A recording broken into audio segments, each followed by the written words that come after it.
부활주일입니다.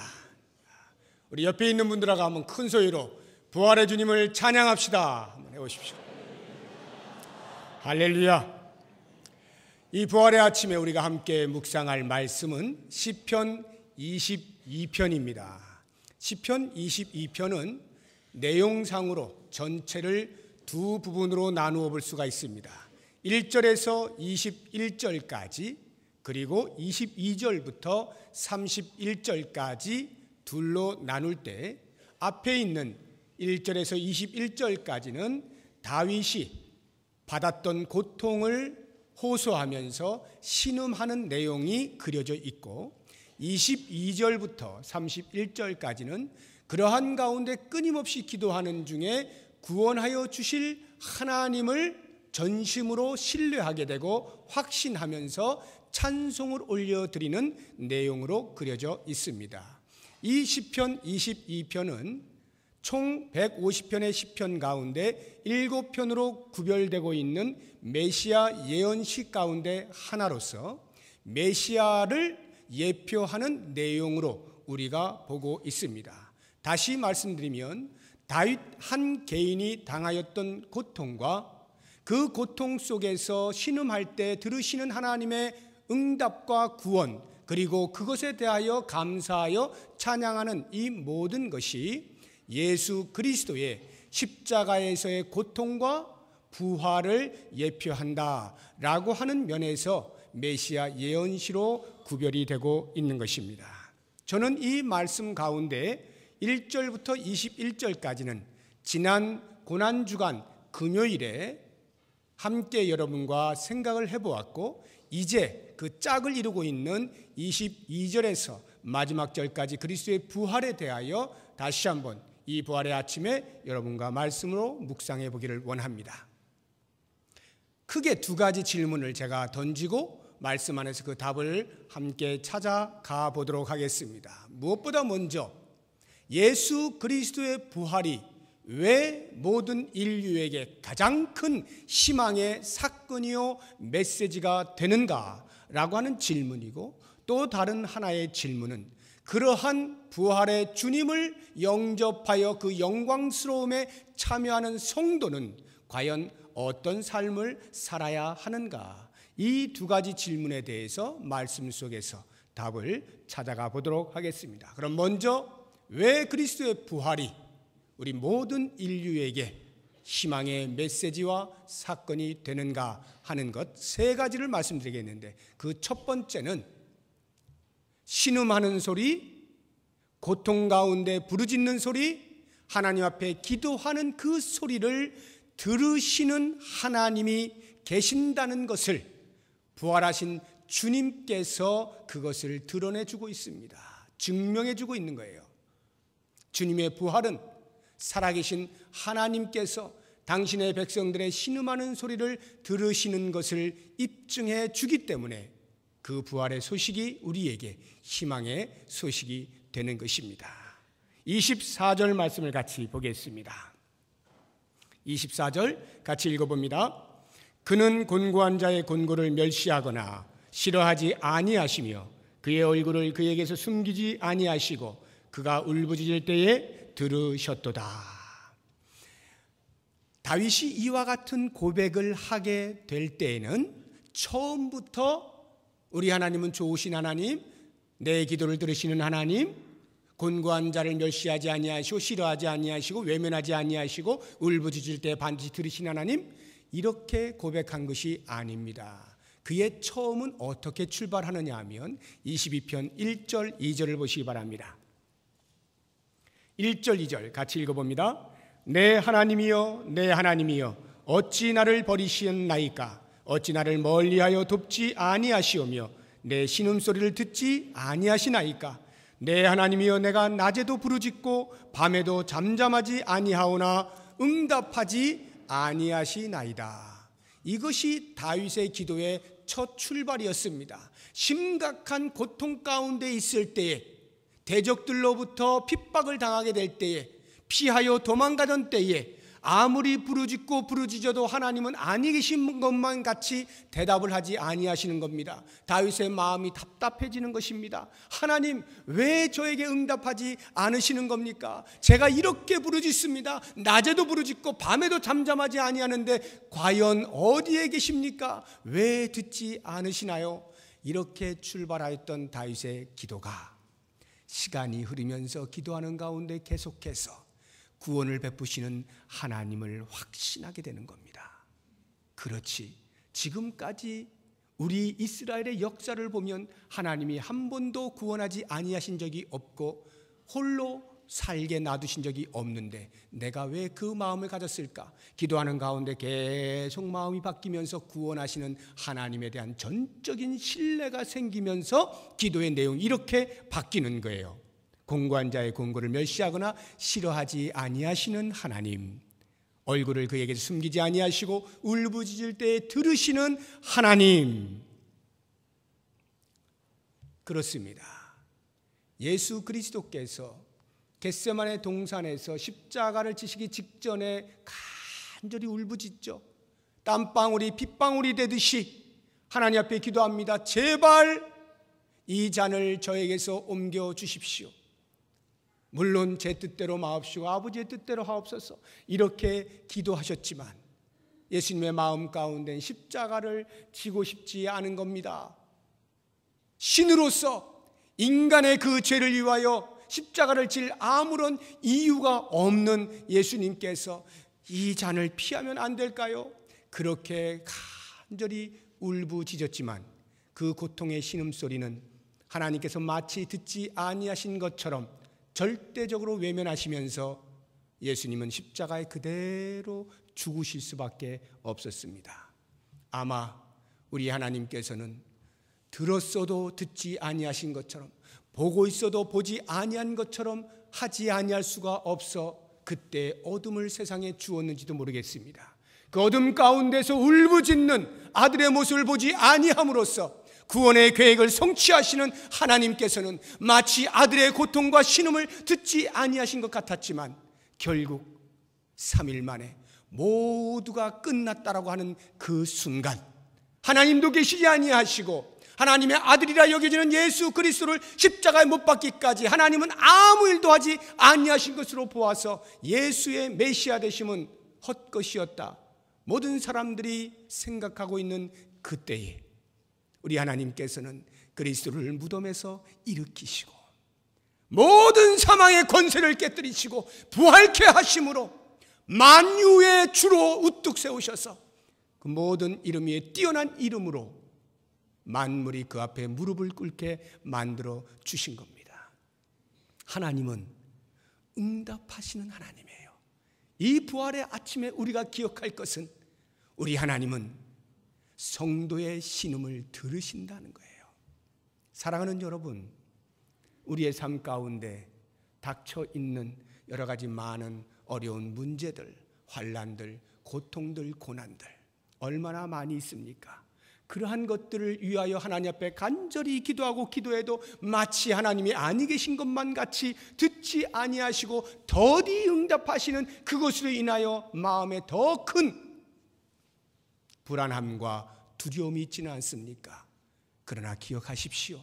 이 부활의 아침에 기억하십시오. 우리 예수님도 죽기까지 울부짖었으나 그 기도를 응답하지 아니하셨다가 죽은 후에 모든 것이 끝났다라고 여겨지던 그때에 하나님께서 호련히 일으켜 세우셨습니다.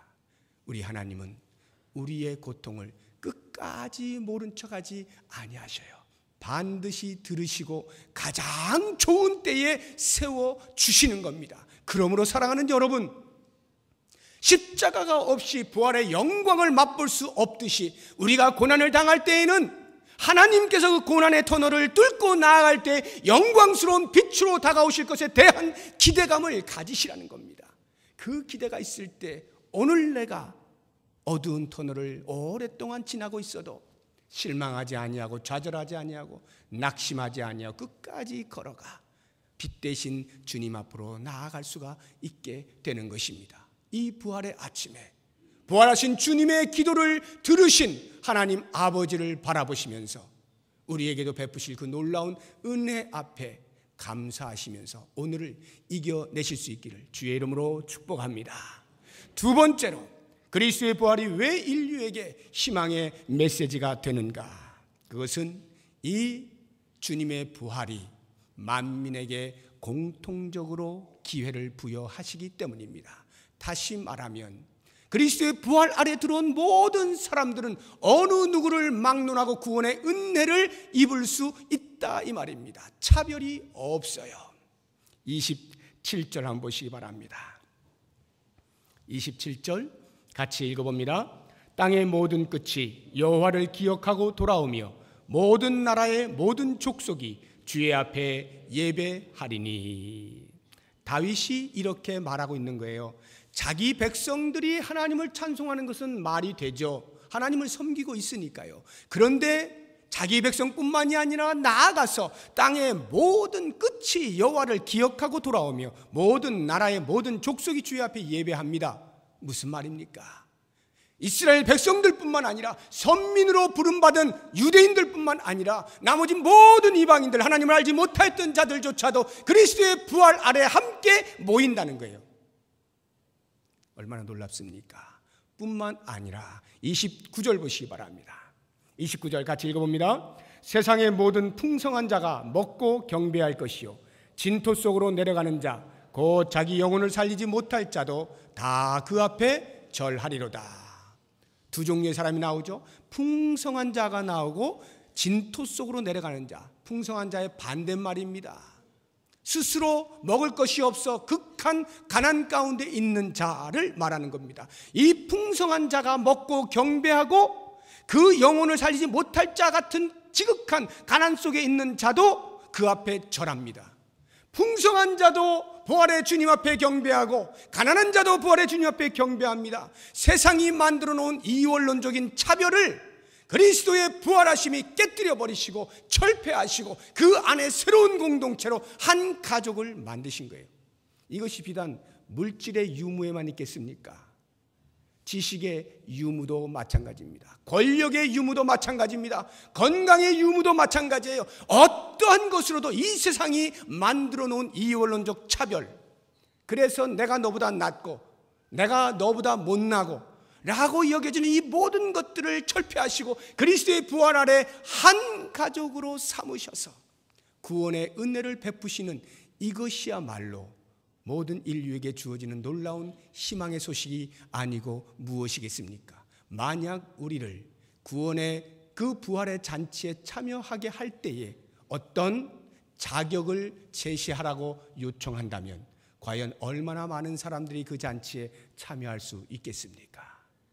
그 모든 것을 다 뒤로 하시고 오직 부활하신 주님을 믿는 믿음 하나만으로 한 가족 되게 하시고 하나님의 자녀 삼으셨으니 그 부활 우리에게 없어서는 안 될 희망의 메시지가 아니겠습니까?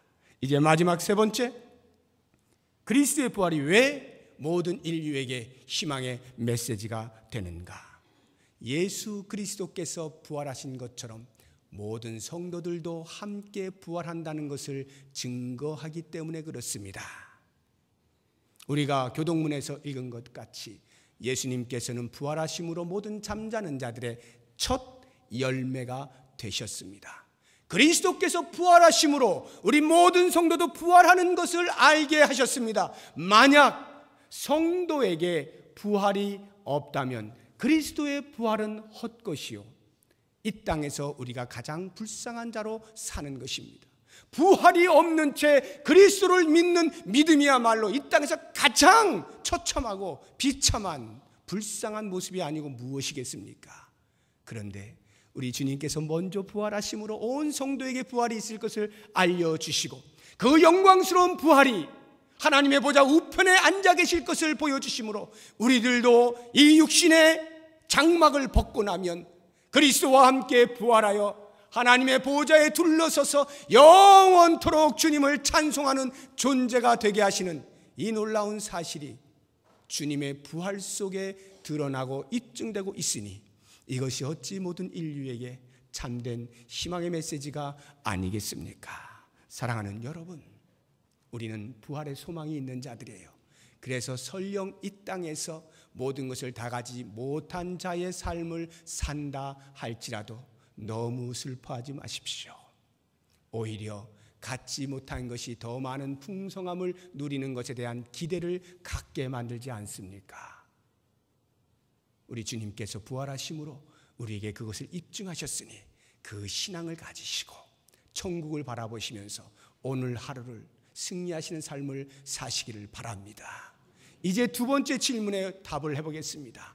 그렇다면 우리가 그 그리스도의 부활의 영광에 참여한 자로서 과연 어떠한 삶을 살아야 할 것인가? 두 가지입니다. 22절을 보시기 바랍니다. 22절 같이 읽어봅니다.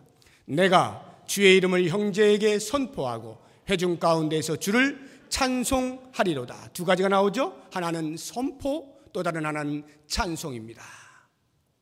이것이 부활을 경험한 성도의 해야 할 두 가지예요. 우리 할렐루야 찬양대가 제 마음을 컨닝을 했는지 알 수는 없습니다만 오늘 찬양이 처음은 그리스도의 부활을 노래한 거 아닙니까? 예수 다시 사셨네, 싱 할렐루야, 싱 노래하라, 찬송하라, 이 말이잖아요. 두 번째 곡은 주의 증인 되리라.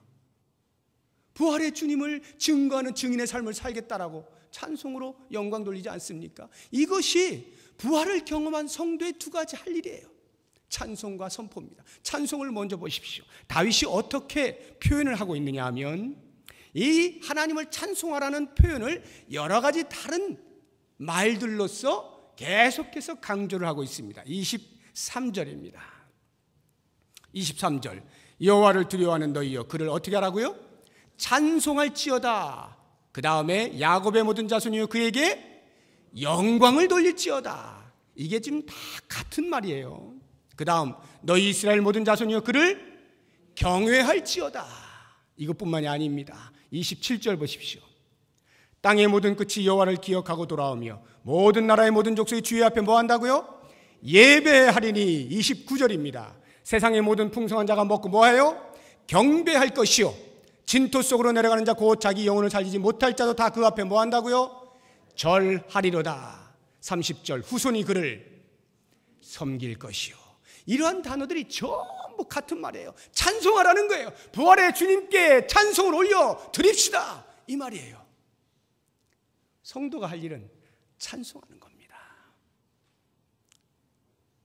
오늘 우리 찬양대가 부활절이기 때문에 특별히 두 곡을 했어요. 어제 저녁에도 모여가지고 연습하고 오늘 일부러 이렇게 얼마나 열심히 하신 겁니까? 참 감사해요. 그러면서 제 마음속에 옛날을 생각해 봤어요. 뭐 옛날 얘기하는 사람들이 그렇게 뭐 썩 이렇게 그렇지는 않은데 제가 이제 어렸을 때 신앙생활을 했던 이 시절을 여러분도 아마 생각을 해 보십시오. 그 당시에는 뭐 사회적으로 그렇게 바쁘지 않았기 때문에 그런지는 모르겠습니다만 부활절, 크리스마스는 빼놓지 않고 칸타타를 했어요. 칸타타를 한 번 하면 최소 몇 개월 연습을 합니다. 일주일에 처음에는 뭐 한 번씩 오다가 가까이 다가오면 두 번, 세 번 이렇게 하면서 칸타타를 해서 항상 발표를 했습니다. 뭐 발표를 하기보다 하나님께 영광을 돌린 건데 저는 그때를 제가 이렇게 묵상을 하면서 이것이야말로 성도가 부활의 주님께 대하여 할 수 있는 최상이 아니냐, 좀 그 생각을 해보았어요. 열심을 다해서 바쁜 시간을 쪼개서 그리스도의 부활에 대하여서 내 감격이 이만큼입니다를 노래 속에 담아서 하나님을 찬양하는 거예요.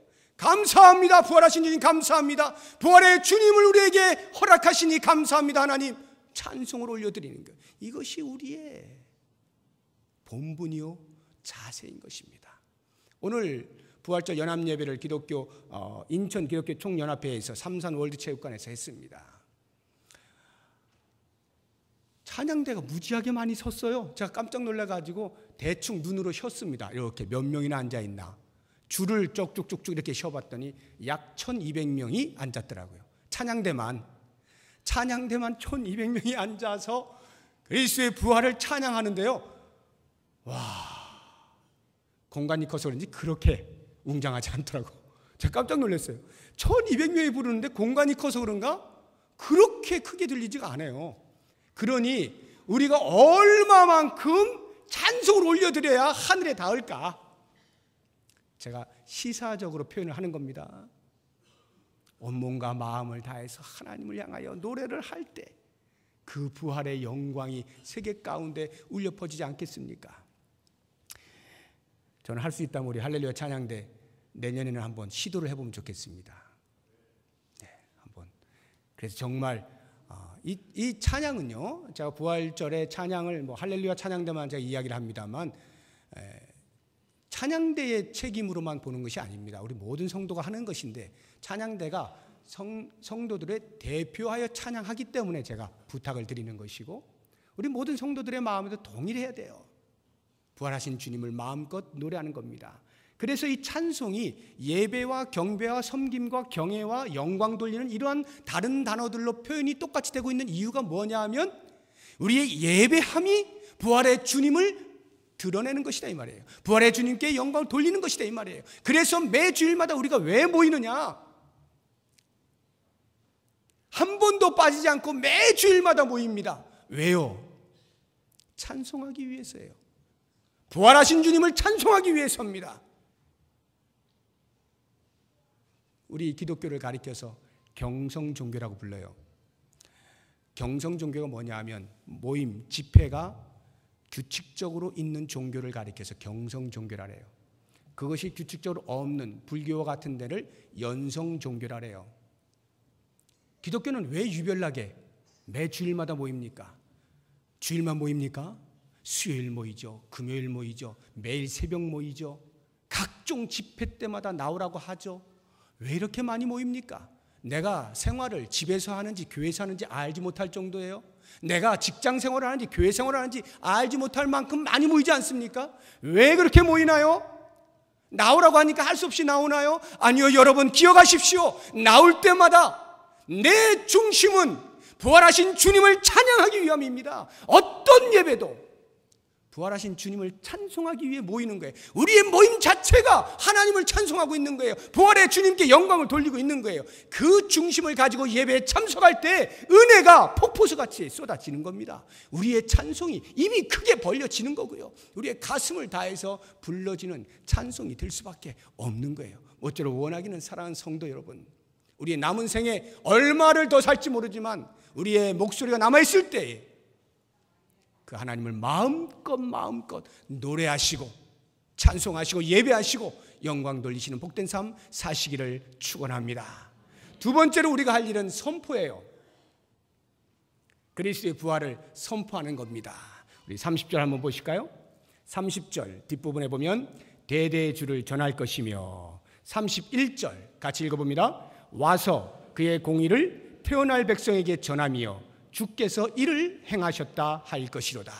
대대의 주를 전하는데 아직 태어나지도 아니한 우리의 후손들에게까지 전하는 것입니다. 그러한 정신을 가지고 있으라는 거예요. 뭘 전하라는 거예요? 주께서 이를 행하셨다. 우리에게 구원을 베푸셨다. 그리스도를 십자가에 못 박아 죽이신 것으로 끝나지 아니하고 3일 만에 다시 부활하셔서 모든 백성들에게 영원한 소망을 주셨다. 이 사실을 외치라는 겁니다. 전하라는 거예요. 이것이 성도의 마땅한 본분입니다. 우리 한국 땅에 이 사실을 알고 들어온 몇 사람 선교사들을 통해서 한국의 복음의 씨앗이 떨어지지 않았습니까? 물론 더 오래전부터도 하나님의 역사하심이 있었습니다만 1885년을 기점으로 우리가 볼 때 언더우드 선교사님과 아펜젤러 선교사님이 인천에 들어오시던 그때를 생각해 보면 지금 127년이 흘러서 그때의 그 부활의 주님을 내가 이 땅에서 증거하겠다라고 고백했던 두 사람의 헌신이 오늘날 한국 땅에 이와 같은 많은 그리스도의 백성들을 심어 놓게 된 것입니다. 사랑하는 여러분, 비단 이것이 우리가 혜택을 받는 것으로서 끝날 일입니까? 아니요. 아직도 복음을 듣지 못한 수없이 많은 민족과 인종들이 있습니다. 그들을 향하여 선교사님들이 애써 나아가서 그 어려운 언어들을 습득해가면서 문화의 충돌을 느껴가면서 복음을 전하는 것은 똑같은 심정일 것입니다.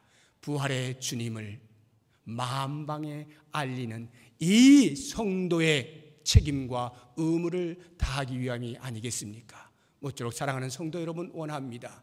우리 부평동북교회는 그냥 교회로 서 있는 것이 아니라 바로 이 역사적 사명을 감당하기 위하여 이 땅에 서 있는 것입니다. 복음을 증거하는 것, 우리 모두의 사명입니다. 이제 제가 말씀을 마치면서 마지막으로 우리가 하나님을 찬송하고 그 놀라운 기이한 행적을 베푸신 것에 대하여 전파할 때 그것이 비단 우리의 목소리로만 되어지는 것은 아님을 기억하시기 바랍니다.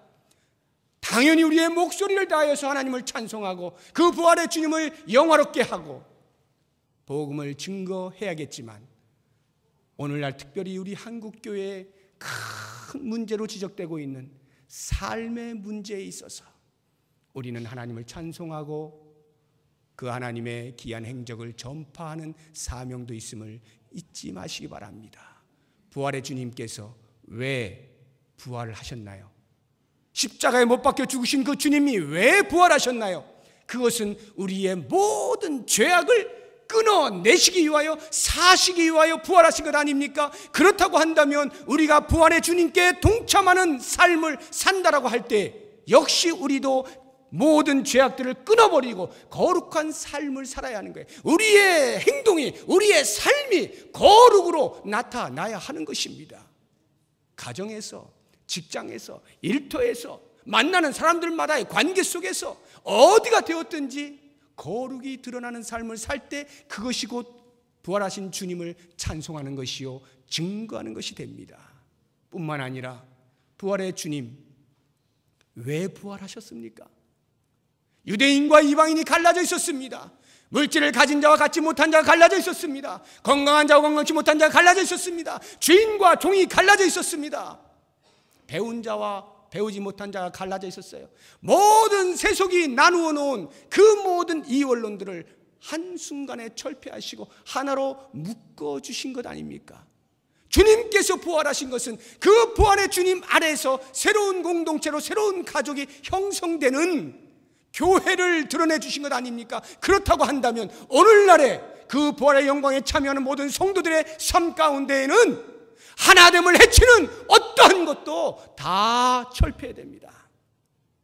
서로를 바라보고 미워하는 감정이 생기고 시기하고 질투하고 비난하고 손가락질하고 책임을 전가하고 불평하고 원망하고 분열하는 모든 영들이 깨어질 때 부활의 주님이 우리를 통하여 영광을 받으시는 겁니다.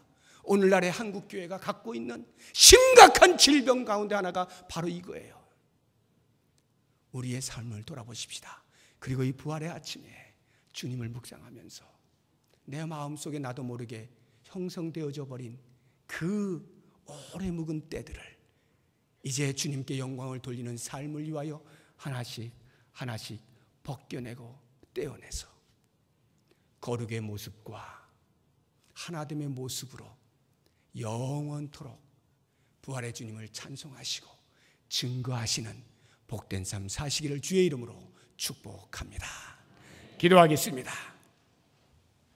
하나님, 십자가의 그 모든 고난 오직 순종함으로 감수하셔서 만물 위에 뛰어난 부활의 영광을 맛보셔서 우리로 하여금 그 소망을 가지고 살아갈 수 있게 하셨사오니 참으로 감사합니다.